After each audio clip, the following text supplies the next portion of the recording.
भवतु सहनौ भुनक्तु सह वीर्यं करवावहै तेजस्विनावधीतमस्तु मा विद्विषावहै।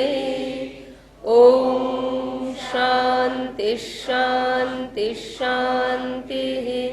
हरिः ॐ श्री गुरुभ्यो नमः। हरिः ॐ। सदाशिवसमारम्भां शङ्कराचार्यमध्यमाम् अस्मदाचार्यपर्यन्तां वन्दे गुरुपरम्परां। वन्दे गुरुपरम्पराम्। આત્મજ્ઞાન અને આત્મજ્ઞાનનું ફળ એ બંને વચ્ચે પ્રતિબંધોની હાજરી હોવાને કારણે જ્ઞાનનું ફળ અનુભવાતું નથી. આત્મજ્ઞાન એટલે કે હું અજર અમર આનંદ સ્વરૂપ, શાંત સ્વરૂપ, પ્રેમ સ્વરૂપ, ચૈતન્ય સ્વરૂપ, નિત્ય સનાતન શાશ્વત તત્વ છું અને હું જગતનું અધિષ્ઠાન છું. જગત મિથ્યા છે.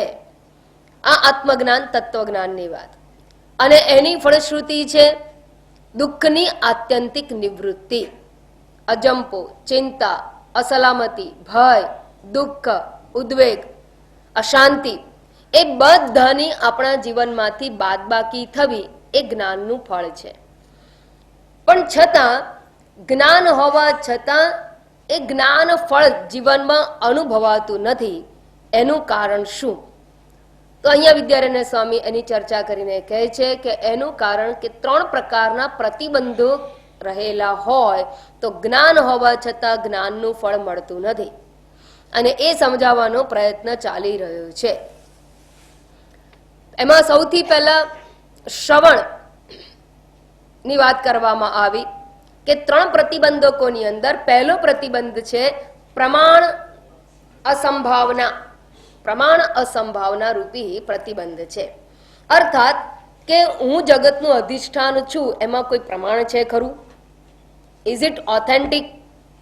કયા આધારે કહો છો કે હું આનંદરૂપ છું, નિત્ય શાશ્વત તત્વ છું, અજર અમર છું? તો કે ભાઈ એના માટે પ્રમાણ છે શ્રુતિ. અને એ શ્રુતિનું શ્રવણ કરવાથી આ સત્ય લાદે છે.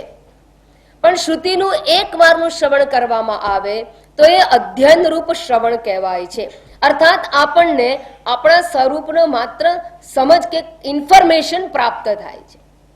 પણ જ્યારે ઉપનિષદનું શ્રવણ કરીને આ ઇન્ફોર્મેશન મેળવતા હોઈએ છીએ ત્યારે આપણને ક્યાંક ક્યાંક શ્રુતિ વાક્યોમાં વિરોધાભાસ જણાય છે. એવું કહેવામાં આવે કે સદૈવ સૌમ્ય ઇદમગ્ર આસિત, પહેલા સત જ હતું. અને કારિકાકાર એમ કહે છે કે આદાવંતે ચ યન્નાસ્તિ વર્તમાનેપી તત્તથા. જે પહેલા ના હોય પછી ના હોય, વર્તમાને હોય જ નહીં, ભલે દેખાતું હોય. અને શ્રુતિ કહે છે સદ એવ અગ્રે આસિત, એટલે પહેલા સત જ હતું, જગત નહોતું. એટલે જગતની ઉત્પત્તિ પૂર્વે જગત નહોતું. અને જો એવું હોય તો સિદ્ધાંત એવું કહે છે કે જો જગત પહેલા નહોતું અને પછી રહેતું નથી પ્રલયાંતે, એનો અર્થ કે અત્યારે દેખાય છે પણ વાસ્તવમાં છે નહીં. અને આ એક વાત કરે છે શ્રુતિ. જ્યારે બીજી વાત શ્રુતિ એમ કહે છે એ તસ્માદ આત્મનઃ આકાશ સંભૂત આકાશાદ વાયુ, એમ વાત કરીને શ્રુતિ ઉત્પત્તિની વાત કરે છે. આમ શ્રવણ કરતી વખતે 2 પ્રકારના વિરોધ જોવા મળે છે. શ્રુતિ એમ કહે છે કે આ તત્વને જાણવા માટે મન બુદ્ધિ ત્યાં પહોંચી શકે તેમ નથી. યતો વાચો નિવર્તન્તે અપ્રાપ્ય મનસા સહ. જ્યારે બીજી શ્રુતિ કહે છે મનસા એવ ઇદમાપ્તવ્યમ નેહ નાનાસ્તિ કિંચન, મન વડે જ આ તત્વને જાણી શકાય તેમ. આમ શ્રુતિની અંદર જ વિરોધાભાસી વાક્યો આવેલા છે. અને જ્યારે આવા વિરોધાભાસી વાક્યોને જોવામાં આવે ત્યારે શ્રવણ કરીએ ત્યારે જ વિરોધાભાસ જણાય. અને વિરોધાભાસ જણાય ત્યારે શ્રવણ કર્યા પછી શ્રુતિ વિષયક શંકા ઉત્પન્ન થાય છે. અને આપણે એમ કહીએ કે જો એમ કહો છો કે જગત મિથ્યા છે ને છે જ નહીં, અને એક બાજુ કહે છે કે જગત છે, કેમ? ઉત્પત્ત થયેલું છે, ઉત્પત્તિ છે. યતો વા ઇમાની ભૂતાની જાયંતે, એ પરમાત્મામાંથી આ જગત ઉત્પન્ન થયેલું છે. તો જગત મિથ્યા છે કે ઉત્પન્ન થયેલું છે? બંને વાતો શ્રુતિ કરે છે. બીજું કોઈ કરતું હોય તો આપણે એ શસ્ત્રનો નિષેધ કરી નાખીએ, પણ બંને પ્રમાણભૂત વાતો છે. તો જ્યારે આવી પ્રમાણભૂત વાતો હોય અને એ શ્રુતિને ભણ્યા પછી, સમજ બરાબર પ્રાપ્ત કર્યા પછી આ વાક્યોના વિષયક શંકા જાગતી હોય તો એનું નિવારણ કરવા માટે પુનઃ શ્રવણ કહેવામાં આવેલું છે. બીજી વાર શ્રવણ કરવામાં આવે, પણ બીજી વાર હવે જ્યારે શ્રવણ કરો ત્યારે ષડલિંગને ધ્યાનમાં રાખીને શ્રવણ કરવામાં આવે છે, જેની ચર્ચા આપણે લાસ્ટ ટાઈમ કરી ગયા. કઈ કઈ છે તો કે 6 વસ્તુને ધ્યાનમાં રાખીને શ્રવણ બીજી વારનું શ્રવણ કરવામાં આવે છે. એક તો ઉપક્રમ ઉપસંહારો, અભ્યાસ, અપૂર્વતા, ફલમ, અર્થવાદ, ઉપપત્તિ. આ 6 આસ્પેક્ટને ધ્યાનમાં રાખીને પુનઃ શ્રવણ કરવામાં આવે એને બીજી વારનું શ્રવણ કહેવામાં આવે છે. બીજી વારનું જે શ્રવણ છે એ સંશય નિવૃત્તિ માટે છે, અને એ સંશય નિવૃત્તિ દ્વારા પ્રમાણગત જે અસંભાવના છે એનું નિવારણ કરવાનું કાર્ય કરવામાં આવે છે. આ બીજી વારના શ્રવણની વાત કોણ કરે છે તો નિશ્ચલદાસજી વિચાર સાગર નામના ગ્રંથની અંદર આ 2 પ્રકારના શ્રવણની ચર્ચા કરે છે. તો પહેલું વારનું જે શ્રવણ છે એ અધ્યયન રૂપ શ્રવણ છે. બીજી વારમાં તમને ખબર છે કે કેનો ઉપનિષદ શું કે છે, કઠો ઉપનિષદ શું કે છે, મુંડક શું કે છે, માંડુક્ય શું કે, ખબર છે તમને એકવાર શ્રવણ કરવાથી. પણ હવે એના ઉપર વિચાર કરીને એ ઉપનિષદનું તાત્પર્ય નિશ્ચય કરવા માટેનું શ્રવણ છે. ઉપનિષદના વાક્ય ઉપર ષડલિંગ દ્વારા વિચાર કરીને એના તાત્પર્યનો નિશ્ચય કરવા માટે બીજી વારનું શ્રવણ કહેવામાં આવેલું છે. અને બીજી વારનું શ્રવણ થાય ત્યારે જો એ પૂરું થયું ક્યારે કહેવાય તો કે તાત્પર્ય નિશ્ચય થાય ત્યારે. શ્રુતિનું તાત્પર્ય છે એ આપણું તાત્પર્ય બની જવું જોઈએ, આપણી સમજમાં એ નિશ્ચય પાકો થવો જોઈએ. શ્રુતિનું તાત્પર્ય શું છે? બ્રહ્મ સત્યમ જગન મિથ્યા જીવો બ્રહ્મૈવ નાપરઃ. આટલું શ્રુતિનું તાત્પર્ય એ આપણો નિશ્ચય થઈ જવો જોઈએ. આપણને પણ બુદ્ધિથી સમજાઈ જવું જોઈએ કે ના આ જ વાત સત્ય છે. અહીંયા પ્રશ્ન છે સુરેશભાઈનો, ક્યાં બેઠા? હા, શ્રવણ જરૂરી છે તે બાબતની ના નથી, પરંતુ શું, કેટલું, કેટલા પ્રમાણમાં અને ક્યારે કરવું તે બાબતમાં વિવેકની આવશ્યકતા નથી. આ જ વિવેક એ જ એટલા માટે જ મેં પ્રશ્ન અત્યારે લીધો કે શ્રવણ છે એ ક્યાં સુધી કરવાનું તો કે તાત્પર્ય નિશ્ચય પ્રાપ્ત ના થાય ત્યાં સુધી શ્રવણ કરવું જોઈએ. પંચદશીકારે પહેલા જ અધ્યાય પહેલા જ પ્રકરણની અંદર તત્વ વિવેક પ્રકરણમાં જ આ વાતની સ્પષ્ટતા કરી છે કે શ્રવણ કોને કહેવાય કે જ્યારે આ તાત્પર્ય શ્રુતિનો છે એનું અવધારણ એટલે કે કન્વિક્શન બુદ્ધિમાં અવધારણ કરવામાં આવે ત્યારે શ્રવણ પૂરું થયું કહેવાય. એટલે શ્રુતિ વાક્યોનું શ્રવણ એ માત્ર શાબ્દિક ઇન્ફોર્મેશન નથી. જે શ્રુતિ કહે છે એ પ્રમાણ એટલે જેમ તમારી પાસે 5 જ્ઞાનેન્દ્રિયો એ 5 વિષય માટે પ્રમાણ છે, એમ તત્વદર્શન માટે આ શ્રુતિ પ્રમાણ કહેવાય. એ પ્રમાણની પ્રાપ્તિ થાય ત્યાં સુધી અવગતિ પર્યંતમ તાત્પર્ય નિશ્ચય પર્યંતમ શ્રવણમ કુર્યાત એવું કહેવામાં આવેલું છે. એટલે શ્રુતિમાં પ્રમાણ બુદ્ધિ ઉત્પન્ન થાય, પ્રમાણ રૂપ બની જાય તમારા માટે ત્યાં સુધી શ્રવણ કરવું જોઈએ. શ્રવણ પછી જો આચરણની અવગણના કરીને ફક્ત શ્રવણ કરવામાં જ ઇતિ કર્તવ્યતા માની પોતાને જ્ઞાની સમજી ભ્રાંતિમાં જીવે અને પરોપદેશે પાંડિત્ય દાખવે તો તેવા માણસો શ્રવણને બદલે આચરણ તરફ વધારે ધ્યાન આપે તો જરૂરી નથી. છેવટે તેઓ અજ્ઞાની કર્મસંગીઓને ભરમાવતા તો બંધ થાય. આમાં પાછું આગળ સ્પષ્ટતા કરતા દ્રષ્ટાંત આપ્યું છે, ધનની જેમ જ્ઞાન ભેગું તો ગમે એટલું થાય પરંતુ આનંદ લાભ તો જેટલું સન્માર્ગે વપરાય એટલાનો થાય છે. તેથી તપ ન કરનારને જ્ઞાન ન કહેવું તેવો ઉપદેશ ગીતાનો આદેશ છે. ઇદંતે ન તપસ્કાય અભક્તાય કદાચન એવું ગીતામાં કહ્યું છે. હવે અહીંયા થોડીક સ્પષ્ટતાની જરૂર છે કે ભાઈ આપણે જે જ્ઞાન પ્રાપ્ત કરીએ છીએ એ કયું જ્ઞાન કહ્યું? આ વેદાંત જ્ઞાન ઉત્કૃષ્ટમાં ઉત્કૃષ્ટ જ્ઞાન છે. એવું કહેવાયું છે કે અનધિકારીને આ વેદાંત જ્ઞાન આપવું જોઈએ નહીં. પણ અત્યારના જમાનામાં જો એ પ્રમાણેનું ફોલો કરવા જાય ને વર્ડ ટુ વર્ડ તો કદાચ શ્રુતિ શું કહે છે ને એ તમારી પાસે ઇન્ફોર્મેશન પણ આવ્યું ના હોય. કળિયુગની અંદર બહુ અઘરું છે, તો પરંપરા લુપ્ત થઈ જવાની છે, એક વાત. બીજી એક વાત ખાસ સમજવાને કે જ્ઞાન પ્રાપ્ત કર્યા બાદ આચરણની જરૂર નથી. હવે તમે કયું જ્ઞાન પ્રાપ્ત કરો છો? બ્રહ્મ સત્યમ જગત મિથ્યા જીવો બ્રહ્મૈવ ના પરઃ. આને જ્ઞાન કહ્યું. જ્ઞાન એટલે અપરા વિદ્યા નહીં, શાસ્ત્રનું ભણતર નહીં, પુસ્તકો કે ચોપડાના થોથા ગોખેલા એને જ્ઞાન કહેવામાં આવ્યું નથી. નોલેજ, ઇન્ફોર્મેશન, વિઝડમ, આ બધાની અંદર બહુ મોટા તફાવત છે. Different words are there. માહિતી, જ્ઞાન અને ડહાપણ એ અલગ આખી વસ્તુ છે. માહિતી જે છે એ માત્ર બુદ્ધિગત છે, જે તમે કહો છો ને જે તમે અહીંયા વાત કરો છો તે. પણ માહિતી પણ બે વિષયની છે. આપણે આ ગ્રંથની અંદર આ 7મા પ્રકરણમાં આના ઉપર જ ભાર આપીએ છીએ વિદ્યારણ્ય સ્વામીજીએ. માહિતી કોઈ વિષયની હોય એ એક વસ્તુ છે, ઈશ્વર વિશેની માહિતી હોય બીજી વસ્તુ છે. પણ માહિતી જ્યારે હું ઈશ્વર છું એવી આવે ત્યારે it is not no more information. બીજા વિષયક હોય ત્યારે તો મારે ફૂલને બરાબર સમજવાનું છે, રટ્ટો લગાવવાનો છે, બોલવાનું છે, વાકપટુતા લાવવાની છે. પણ જ્યારે હું એ તત્વ છું, હું એ પૂર્ણ તત્વ છું, એમાં પછી ઇન્ફોર્મેશન રહેતી નથી. જેમ દર્પણની સામે તમે જુઓ, એની સાથે ફ્રેમ જતી રહે છે, ગ્લાસ જતો રહે છે, તમે સીધું કોને જુઓ છો? હા, દર્પણ રહેતો નથી. એટલે દર્પણની ચર્ચા ત્યાં રહેતી નથી. હું ને હું જ રહે છે. દ્વૈત હોવા છતાં પણ, વ્યવહાર હોવા છતાં પણ આપણે મોઢું લૂછીએ, તમે દાઢી કરો તો એને જોઈને જ કરો છો, વ્યવહાર કરો છો, પણ તમારી નજરની અંદર તમારા સિવાય બીજું કોઈ નથી. એવું આ જ્ઞાન છે. જીવો બ્રહ્મૈવ ના પરઃ. અને જ્યારે જીવ બ્રહ્મ થઈ જાય તો આચરણમાં ક્યાં લાવવાનું? કયા આચરણમાં?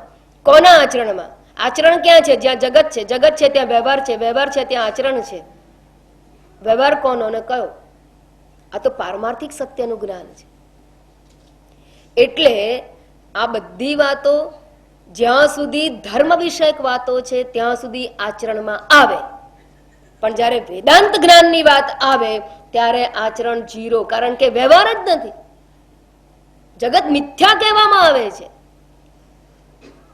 એટલે જ્યારે આ જ્ઞાનની વાત આવે ત્યારે કાં તો જ્ઞાન સમજ્યા જ નથી, અને સમજે તો વ્યવહાર રહેતો નથી.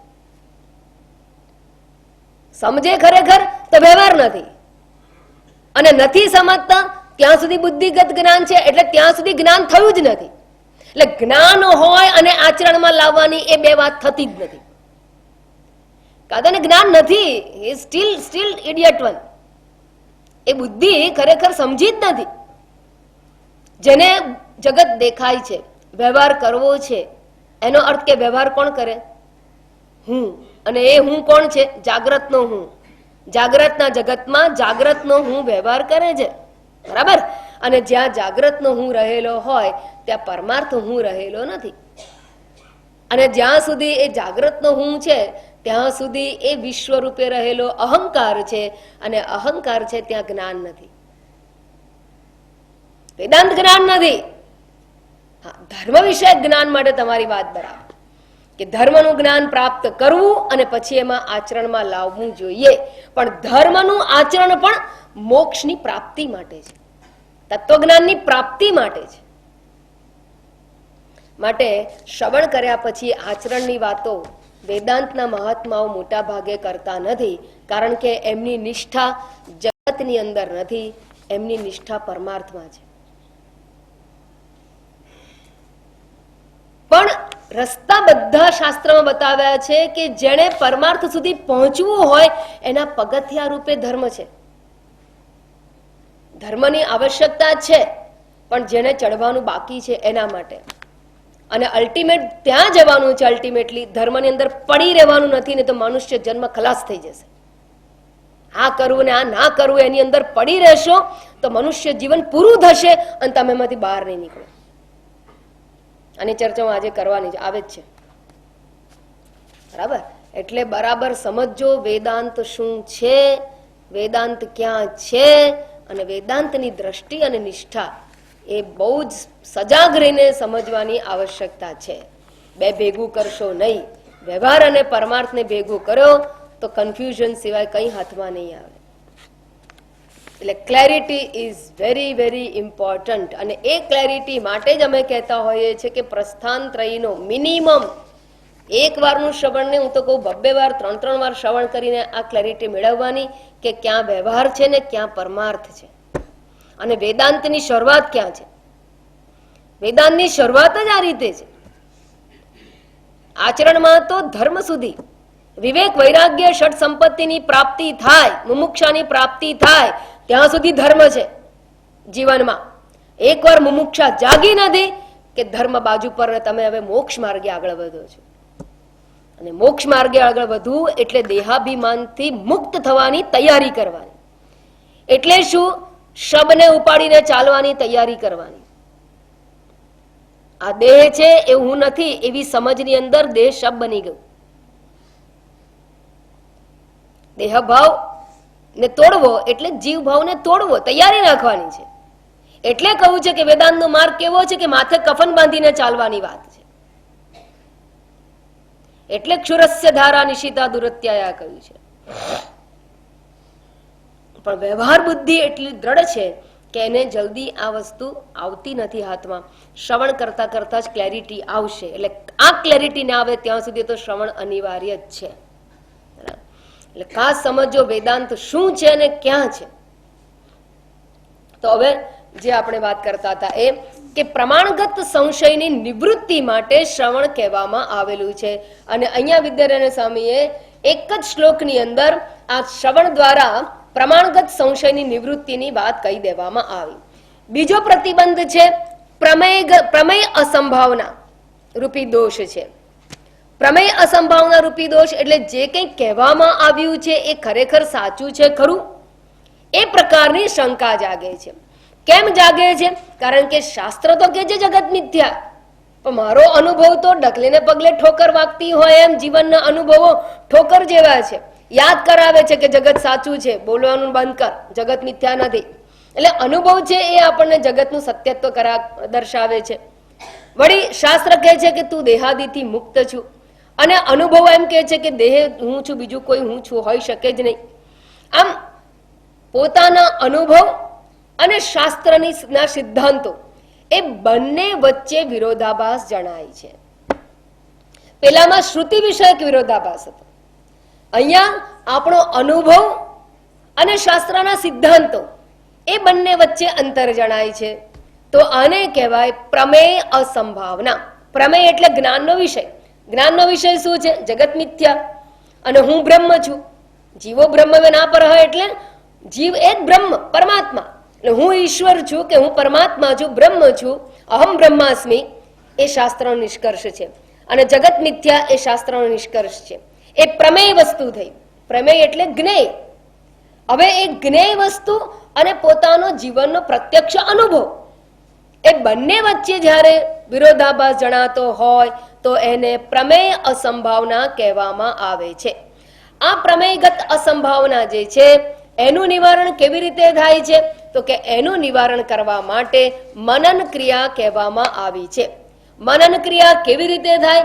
શ્રુતિ સંમત તર્કોનું સંધિયતે. શ્રુતિમાં આના ઉપાયો આપ્યા છે કે જે જગતને શાસ્ત્ર મિથ્યા કહે છે અને હું મારો અનુભવ સત્ય કહે છે, એ કેવી રીતે સત્ય છે કે નહીં, કે મિથ્યા કેવી રીતે છે, એના વિશે વિચાર કરવા માટે શાસ્ત્રએ અનેક પ્રકારની યુક્તિઓ આપેલી છે. યુક્તિ આપી છે, તર્ક આપ્યા છે, લોજિક આપ્યા છે, અને એના આધારે વિચાર કરવામાં આવે. અને શાસ્ત્રની અંદર હું મારું ફેવરિટ એક્ઝામ્પલ, અને શાસ્ત્રની અંદર વ્યવસ્થિત વિચારણા કરી હોય તો તે કે સ્વપ્ન જગત છે, સ્વપ્ન સમયે એકદમ સાચું લાગે છે. સ્વપ્ન સમયે સ્વપ્ન જગતના અનુભવો પણ આપણને એટલા જ સુખી દુખી કરતા હોય છે, છતાં સ્વપ્ન સાચું નથી એ આપણા જીવનનો અનુભવ છે. પણ ક્યારે એ સમય સમજો છો કે સ્વપ્ન સાચું નથી? જાગો ત્યારે. સ્વપ્ન સમયે નથી સમજાતું. સ્વપ્ન સમયે કેમ સમજાતું નથી? કારણ કે સ્વપ્નના જગતની અંદર તમે સ્વપ્નના જ એક પાત્ર સાથે તાદાત્મ્ય અભિમાન કરીને એવા બેઠા છો કે તમને એમ જ થાય છે કે સ્વપ્નની અંદર જે એક ઢીંગલી રમી રહી છે એ જ હું છું. જ્યારે જાગો છો ત્યારે શું થાય છે? એ સ્વપ્નનું પાત્ર જ નથી, એની સાથેનું તાદાત્મ્ય નથી.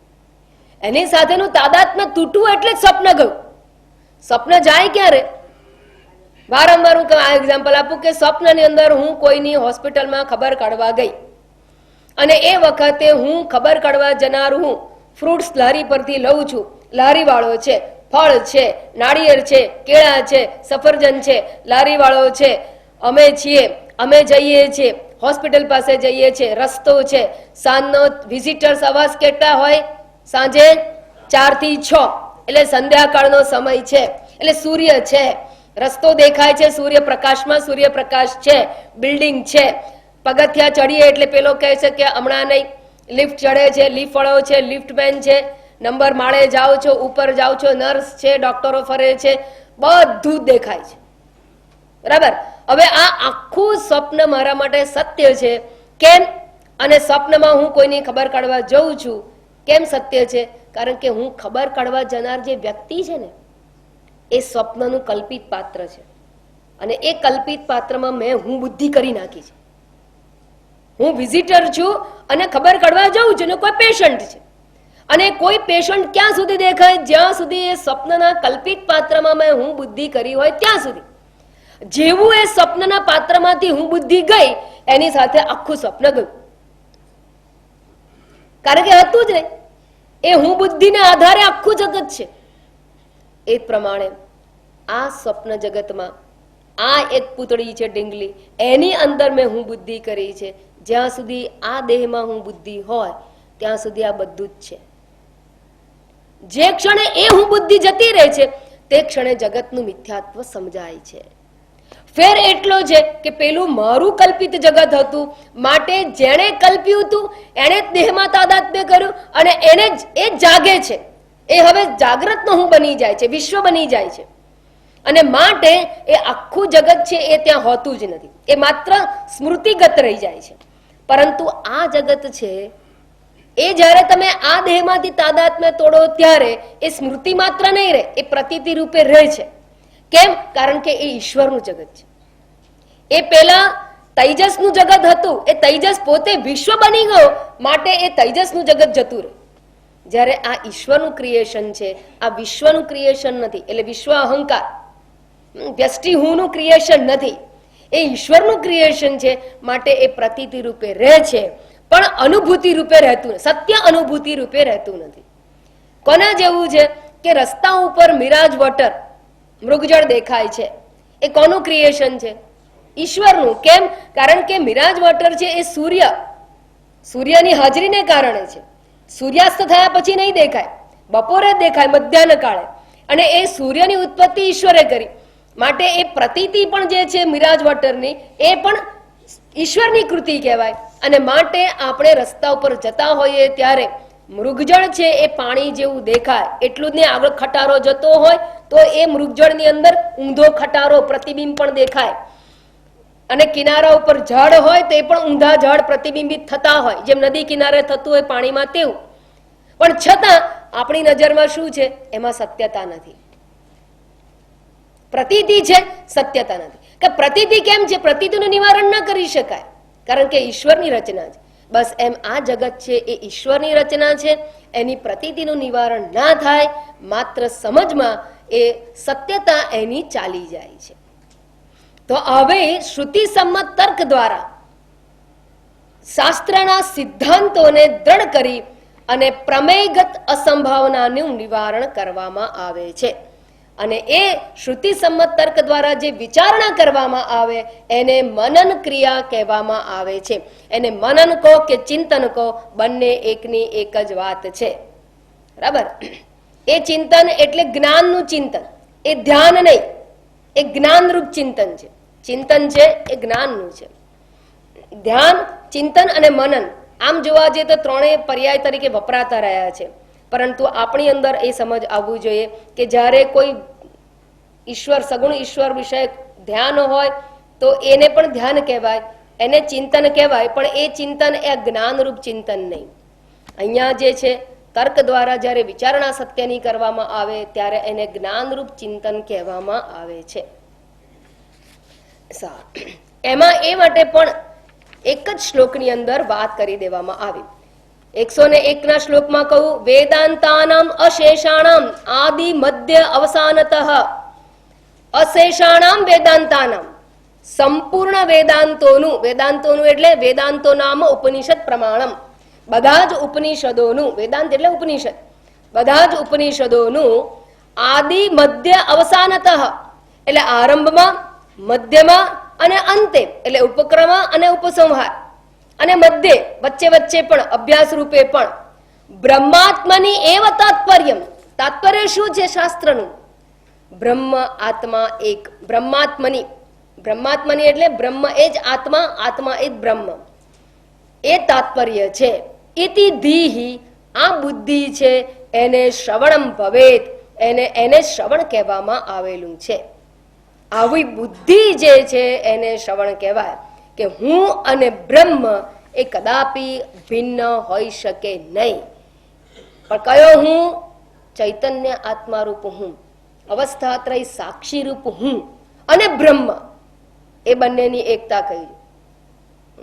નહીં કે આ શરીર વાળું જે ઉપાધિ રૂપ હું છે એ અને બ્રહ્મ, ના.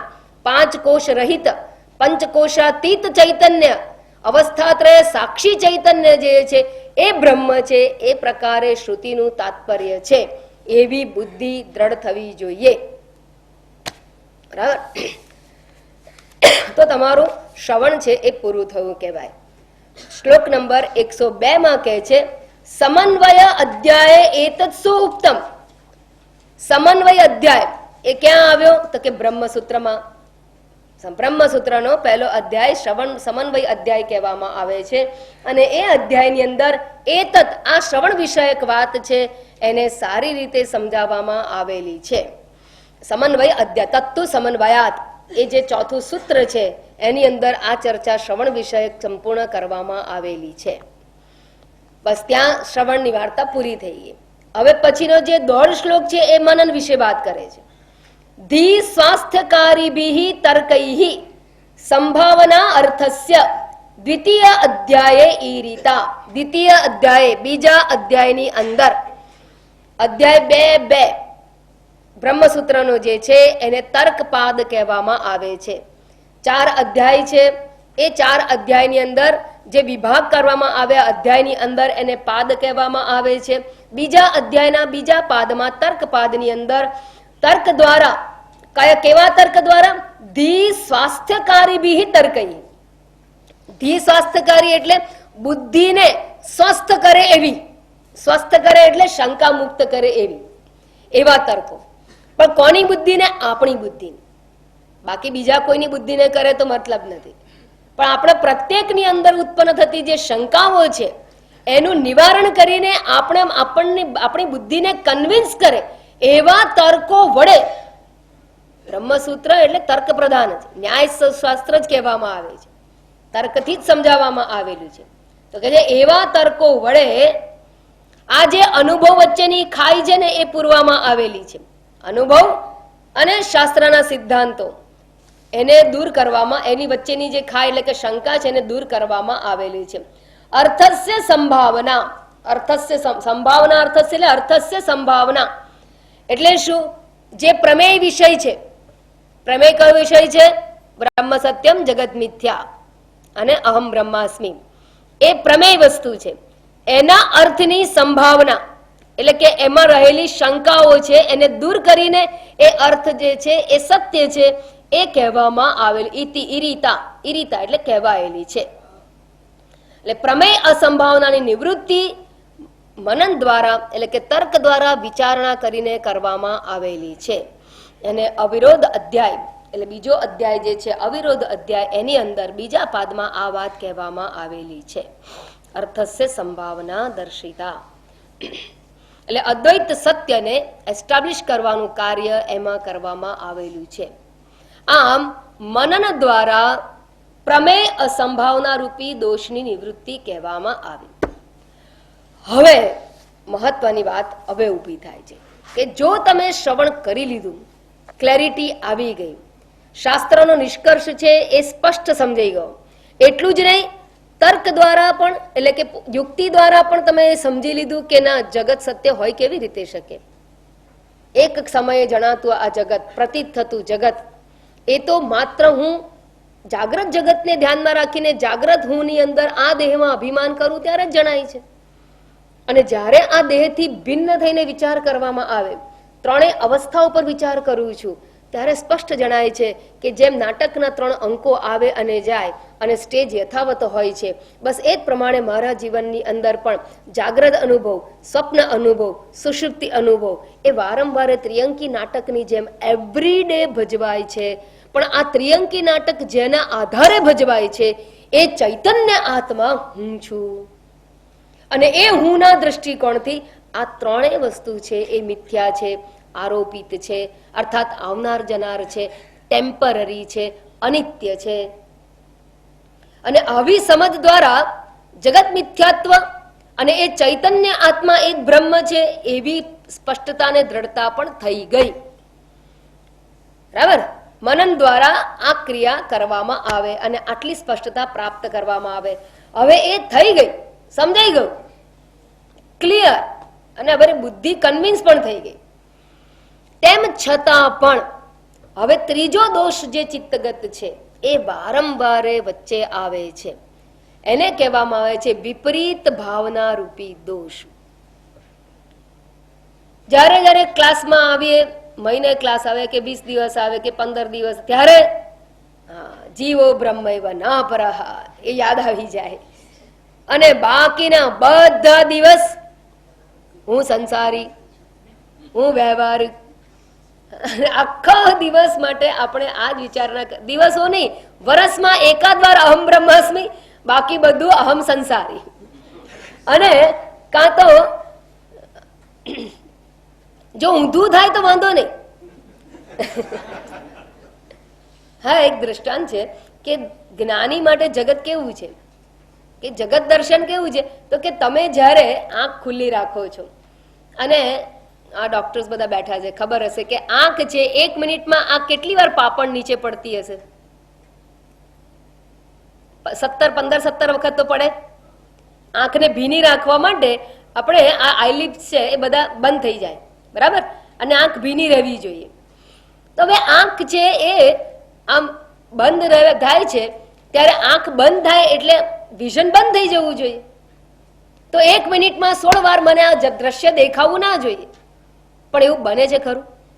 તમે સતત એવું કહો છો ને કે હું તમને સતત જોઉં છું, ભલે આંખ કેટલી બધી વાર એટલામાં તો મીચાય છે, પણ છતાંય દર્શનને બાદ આવતો નથી.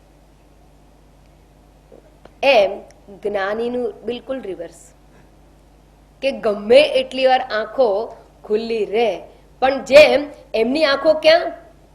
જ્ઞાન ચક્ષુ છે.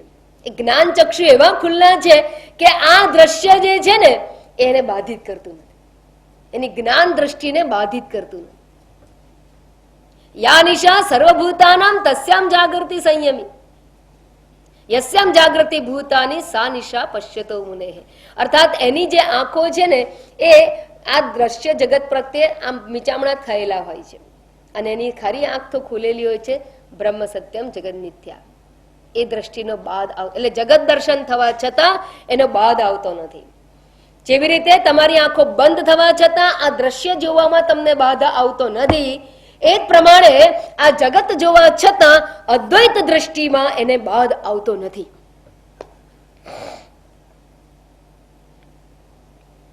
પણ આપણો અભ્યાસ કેવો છે? વર્ષમાં કોક વાર અહમ બ્રહ્માસ્મિ આવે, બાકી હું સંસારી. જ્ઞાનીનું કેવું છે? વર્ષમાં કોક વાર જગત સત્ય માથે બહુ ચડી જાય ત્યારે લાગે જગત સત્ય, બાકી તો અહમ બ્રહ્માસ્મિ. અને માટે એ બહુ બાધિત કરતો નથી. ધ પ્રોબ્લેમ લાંબો સમય ટકતો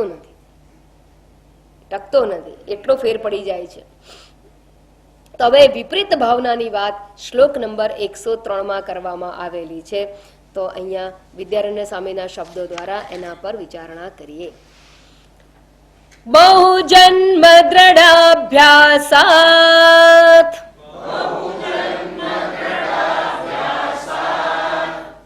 બહુજન્મ દ્રઢાભ્યાસાત દેહાદિશ્વાત્મધીક્ષણાત દેહાદિશ્વાત્મધીક્ષણાત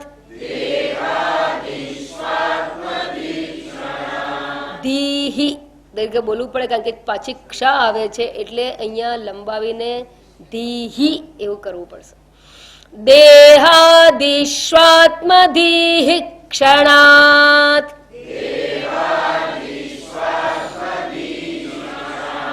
પુનઃ પુનરુદેત્યેવં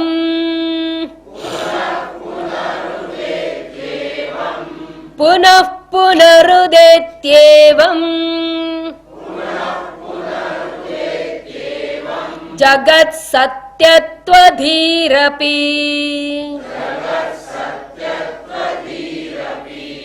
જગત સત્યત્વધીરપી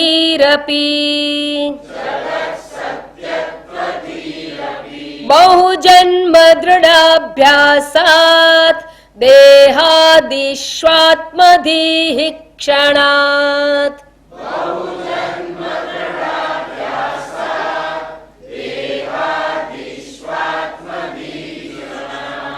પુનઃ પુનરુદેત્યેવં જગત સત્યત્વધીરપી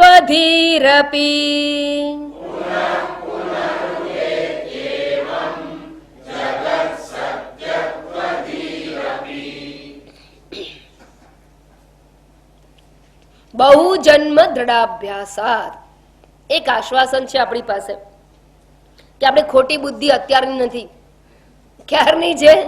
બહુ જન્મો. શું કરીએ? મજા પડી ગઈ. આટલું શબ્દ આવે ને એટલે મજા પડી જાય. કેમ? આ તો જન્મો જન્માંતરનું છે કે એક વખતમાં જતું રહેતું હશે. હા, એટલે નથી ગયું બસ. એટલે આપણને કોઝ મળી ગયો, દેહાભિમાન કરવા માટે કારણ મળી ગયું. પણ હંમેશા સામે જ એક દ્રષ્ટાંત આવતા હતા કે વર્ષોથી ગુફામાં અંધારું હોય, એ વર્ષોના અંધારાને દૂર કરવા માટે કેટલી વાર કે મશાલ સળગાવી રાખવી પડે. મશાલ સળગાવો પછી કેટલી વાર પછી અંધારું દૂર થાય? હા, જો એમાં પડેલો કચરો સાફ કરવો હોય ને તો બહુ ટાઈમ લાગે. એમાં પડેલો કચરો દૂર કરવા માટે બહુ ટાઈમ લાગે, પણ એમાંથી અંધારું દૂર કરવા માટે ટાઈમ લાગે નહીં. એટલે એ કે આ જે જન્મોથી દેહાભિમાન રૂપી અહંકાર છે, એ અહંકારની અંદર પડેલો કચરો બરાબર સમજી લેજો. નહીં તો જન્મો જતા રહેશે એમાં. દેહાદીમાં અહંકાર જે થયો ઉત્પન્ન, એમાં પડેલો કચરો એટલે ગુફામાં પડેલો કચરા જેવું છે. કયા કચરા? રાગ, દ્વેષ, મમત્વ, કામ, ક્રોધ, એ બધો કચરો છે. એને જતા વર્ષો જાય, એ ટેવ જલ્દી જતી નથી. પણ એનું મિથ્યાત્વ રૂપી અજ્ઞાન રૂપી અંધકાર છે, એને દૂર કરવા માટે જ્ઞાન રૂપી મશાલ આવી નથી અને અજ્ઞાન દૂર થઈ જાય. અર્થાત એ અહંકાર સત્ય છે, એ જ મોટું મુશ્કેલી છે. અને એને દૂર કરવા માટે, અહંકારનું મિથ્યાત્વ જાણવા માટે જ્ઞાન રૂપી મશાલ આવે અને મિથ્યાત્વ સિદ્ધ થઈ જાય. પછી એને ધોયા કરો. શું ધોવાનું? મિથ્યા અહંકાર. જ્યારે મિથ્યા છે, જો ચોર છે એ સાચો નથી ને ભ્રાંત છે, પછી એને ફટકારો. પછી એને ફટકારવાની જરૂર છે ને. એ જેવો હોય તો ઠીક છે, ના હોય તો કઈ નહીં, હોય તો ભલે રહ્યો. એ બંધનકારક નથી રહેતો, પુનર્જન્મ અપાવનારો નથી રહેતો. સૌથી પહેલા મિથ્યા તો જાણી લો, પછી ધોવો હોય એટલે ધોજો. અહંકાર એવો છે. એટલે Vedanta is very very important. પચતું નથી ત્યારે ધર્મની વાતો કરવી પડે છે. વાસ્તવમાં તો જાણી લો સત્ય, તો બધું પતી ગયું. તમારા અહંકારને મઠારવા માટે જન્મો ઓછા પડશે, એ રાગ દ્વેષને દૂર કરવા માટે જન્મો ઓછા પડશે. પણ એનું સત્યતા આપી રાખશો તો એ મહત્વની વસ્તુ બની જાય છે. એનું મિથ્યાત્વ સમજી લેશો ને, પછી એ તમારો મોટો પ્રોબ્લેમ નહીં રહે. પછી આચરણની વાતો નહીં રહે. પણ મિથ્યાત્વ સમજાયું નથી ત્યાં સુધી આચરણની વાતો રહેવાની, અને અહંકાર નડ્યા જ કરવાનો. અને સૌથી વધારે નડે છે આપણો જ અહંકાર, આપણને નડે, બીજું કોઈ નડતું નથી હોતું. એટલે અહીંયા વાત આવે છે કે બહુ જન્મ દ્રઢાભ્યાસાત, અનેક જન્મોના દ્રઢ અભ્યાસને પરિણામે, હવે બીજી વાત છે, પરિણામે શું થાય છે? દેહાદિશુ આત્મધીહી, દેહની અંદર આત્મબુદ્ધિ ઉત્પન્ન થાય છે. પુનઃ પુનઃ ઉદેતી, વારંવાર ઉત્પન્ન થાય છે. કેટલી વાર પછી ઉત્પન્ન થશે? આ તમે પ્રવચન સાંભળી લીધું, તમને અત્યારે ખબર પડી ગઈ કે દેહાદી હું નથી. હવે દેહમાં હું બુદ્ધિ ક્યારે ઉત્પન્ન થશે? જેવી ચંપલમાં એક પગ નાખ્યો ને, દેહમાં હું બુદ્ધિ આવી. ક્ષણાત, અહીંયા કે ક્ષણાત, ક્ષણવારની અંદર. હજી તો એ સમજો પહેલા તો પાછું એટલી વારમાં જતી રહે છે બુદ્ધિ, હું બ્રહ્મ છું એ, અને વળી પાછું દેહમાં હું બુદ્ધિ આવી જાય છે. બહુ જન્મ દ્રઢાભ્યાસા દેહાદિશુ આત્મદેહ ક્ષણાદ ઉદ્ભવતી, ક્ષણાદ ભવતી, પુનઃ પુનઃ ઉદેતી. એવમ, અને વળી એ આવતાની સાથે શું થાય છે? જગત સત્યત્વ દીહી અપી, અને વળી અપી એટલે વળી, વળી જગતની સત્ય બુદ્ધિ. બીજો ચપ્પલનો પગ નાખો ને એટલે જગત સત્ય, એક વખત પગ નાખો એટલે હું દેહ છું, અને બીજી વખત નાખો એટલે જગત સત્ય. બંને સાયમલ્ટેનિયસ. દેહમાં હું બુદ્ધિ હોય તો જગતમાં સત્ય બુદ્ધિ હોય જ, એટલે થાય જ. પણ જગતમાં સત્ય બુદ્ધિ હોય તો દેહમાં હું બુદ્ધિ તો હોય તો જ થાય. પહેલામાં પહેલું હું દેહ, પછી જ જગત.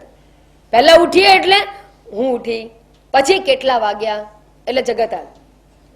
પહેલા તમે ઉઠો ને ત્યાં સુધી ઘડિયાળ નથી દેખાતું.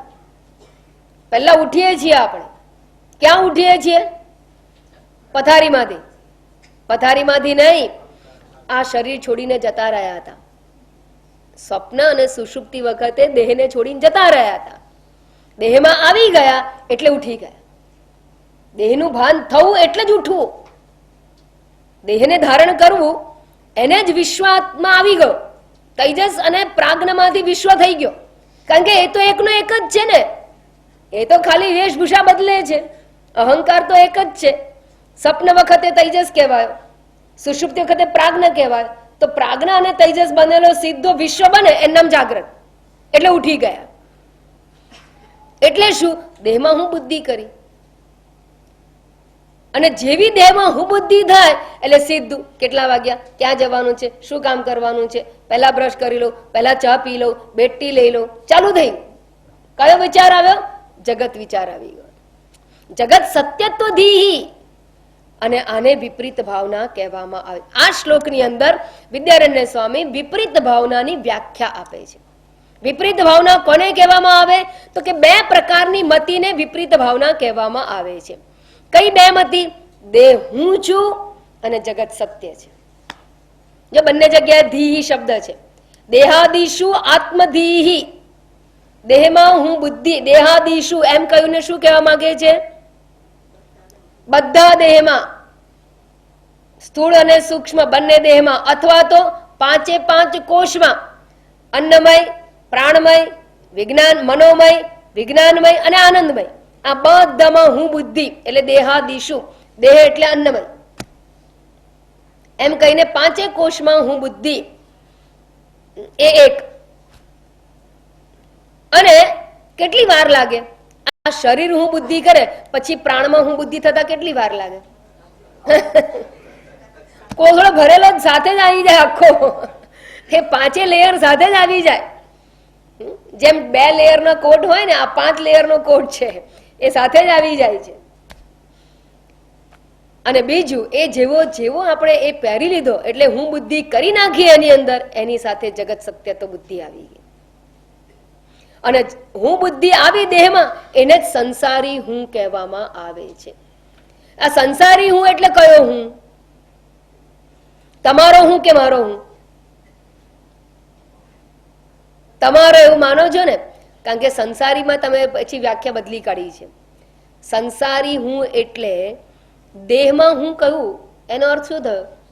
કે હું સંન્યાસી, એ પણ દેહમાં હું, એ પણ સંસારી હું. હું સંન્યાસી કે પછી હું ત્યાગી કે હું ઉપાસક, હું ધ્યાની, હું યોગી, હું ભક્ત, આ બધો સંસારી હું. ઉપાધિ સાથેનો તાદાત્મ્ય કરનારો હું એટલે સંસારી હું. દેહાદિમાં હું બુદ્ધિ કરનારો હું એટલે સંસારી હું. સંસારી હું એટલે શું કહ્યું અહીંયા? દેહાદિ શું આત્મદ એવું નથી કહું કે પરણેલાનો હું, કે કુંવારાનો હું, કે ત્યાગીનો હું, એવું નથી કહું. ઘરબાર વગરનાનો હું કે ઘરબાર વાળાનો હું એવું નથી કહું. એ ગમે તે હોય, દેહમાં હું છે તો એ સંસારી હું છે. અને જેવો તમે દેહમાં હું બુદ્ધિ કરી એની સાથે થાય છે શું? બધા પ્રોબ્લેમ્સ. આ જગત સત્ય તો બુદ્ધિ એટલે શું? રખે એવું સમજતા કે આ જગત તો હું મિથ્યા માનું જ છું એટલે એ બુદ્ધિ તમારી પાસે છે જ નહીં. પછી તમે બહાર જાઓ એટલે કે ચલો ભાઈ તમે આજે મારે ત્યાં આવશો, કે મારે બધા બહુ કામ છે, કે મારે જો ને અહીંયા આટલી બધી ઉપાધિ છે, અહીંયા જવાનું છે, અહીંયા જવાનું, પછી આનું આ પ્રોબ્લેમ છે એનો સોલ્વ કરવાનો, પછી આ પ્રોબ્લેમને સોલ્વ કરવાનો છે ને એને જગત કહેવાય.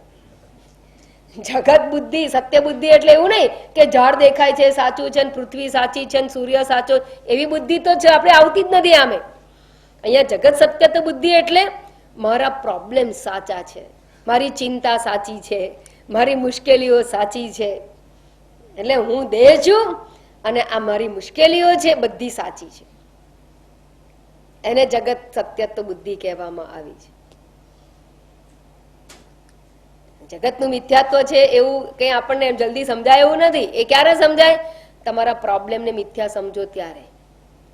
પણ પ્રોબ્લેમ મિથ્યા ક્યારે બને? જ્યારે દેહમાંથી હું બુદ્ધિ જાય ત્યારે. દેહમાં જ્યાં સુધી હું બુદ્ધિ હોય ત્યાં સુધી પ્રોબ્લેમને મિથ્યા માની શકાતા નથી. એટલે અહીંયા કહે છે કે આ બેને વિપરીત ભાવના કહેવામાં આવે છે. આ કેવું છે કે સુગ્રીવ છે ને, સુગ્રીવ અને વાલીનો દ્રષ્ટાંત ઘણા બધી રીતે કામમાં આવે એવું છે. એ સુગ્રીવ અને વાલી બંને કોણ હતા? ભાઈઓ.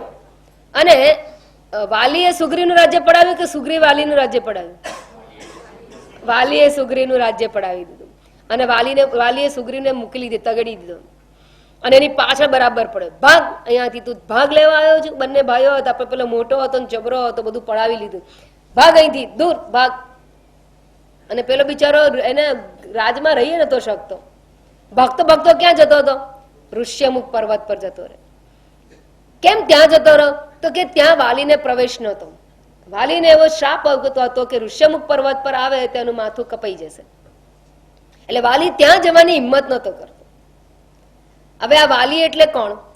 વાલી એટલે પ્રારબ્ધ. અને દ્રષ્ટાંતમાં આપણી માટે કોઈ. અને સુગ્રીવ એટલે કોણ? સુગ્રીવ એટલે સંસારી હું. આ સંસારી હું હોય ત્યાં પ્રારબ્ધના પ્રશ્નો પાછળ પડેલા જ હોય. જ્યાં સુધી દેહાભિમાન હોય પ્રોબ્લેમ હોય ને હોય જ.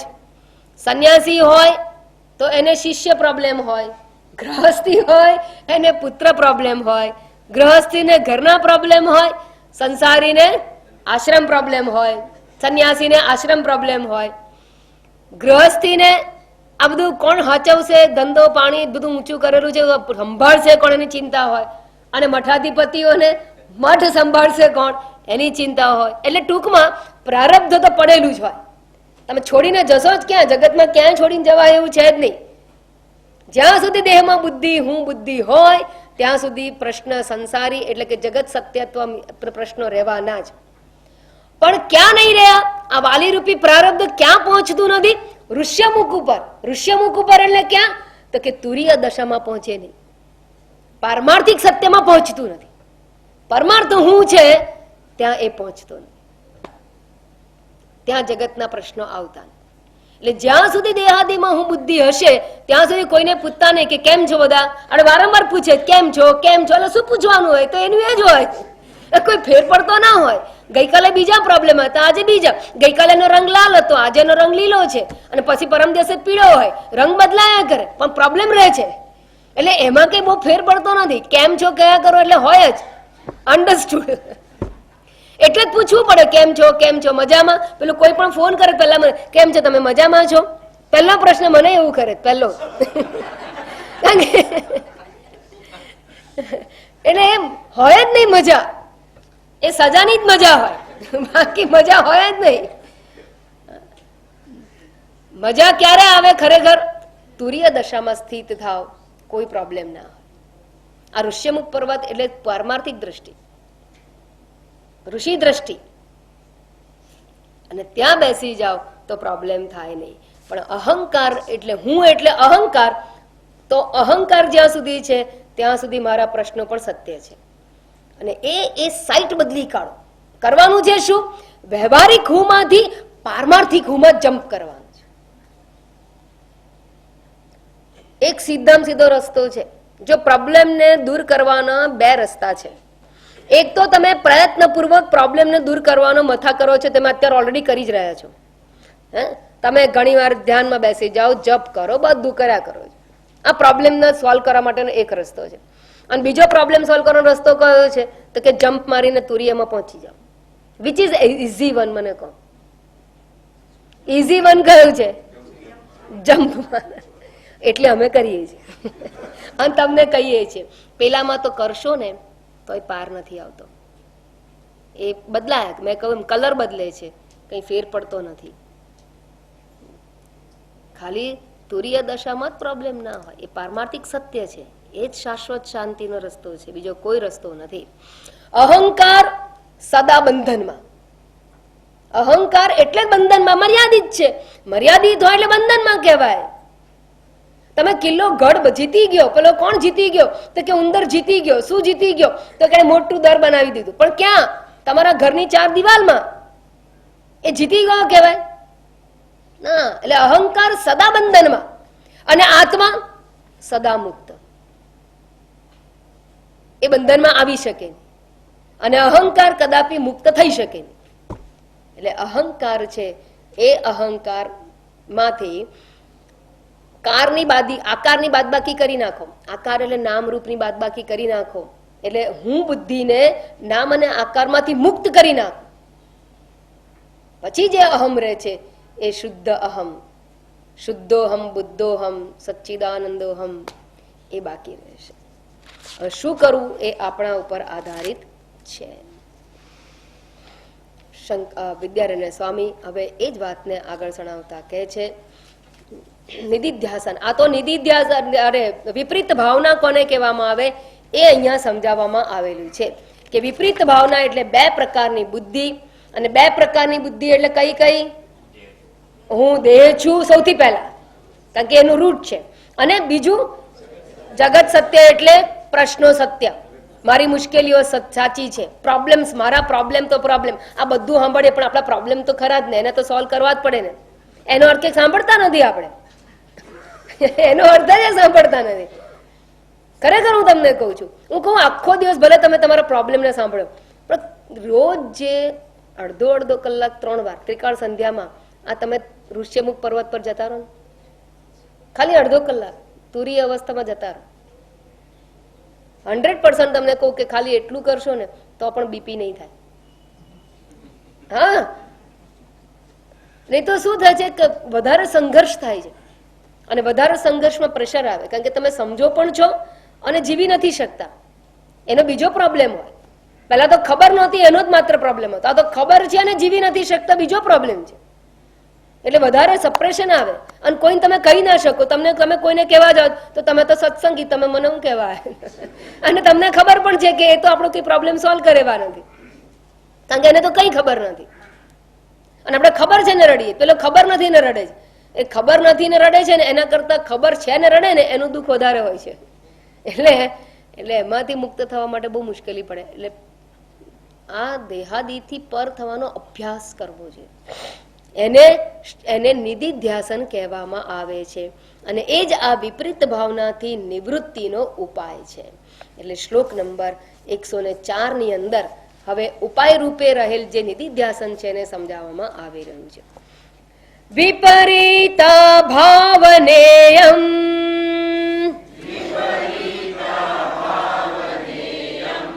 વિપરીત ભાવનેયમ ऐकाग्र्यात् सा निवर्तते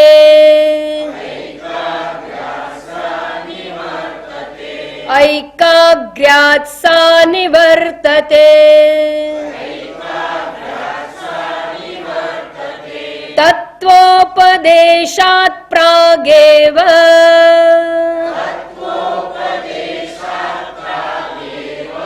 तत्त्वोपदेशात् प्रागेव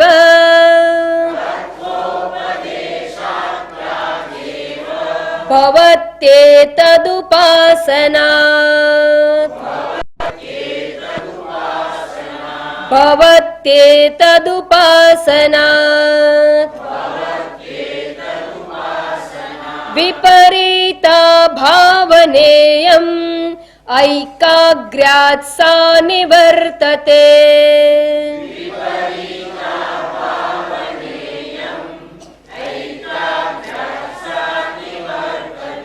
तत्त्वोपदेशात् प्रागेव भवत्येतदुपासनात्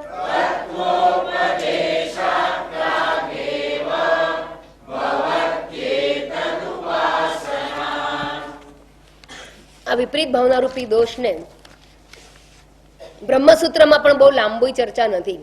3જા અધ્યાયમાં એના ઉપાયરૂપ નિધિધ્યાસનની વાત કરેલી છે સાધન પાદની અંદર, પણ બહુ ઓછી છે. એટલે અહીંયા વિદ્યારણ્ય સ્વામી એને વિસ્તારપૂર્વક સમજાવે છે.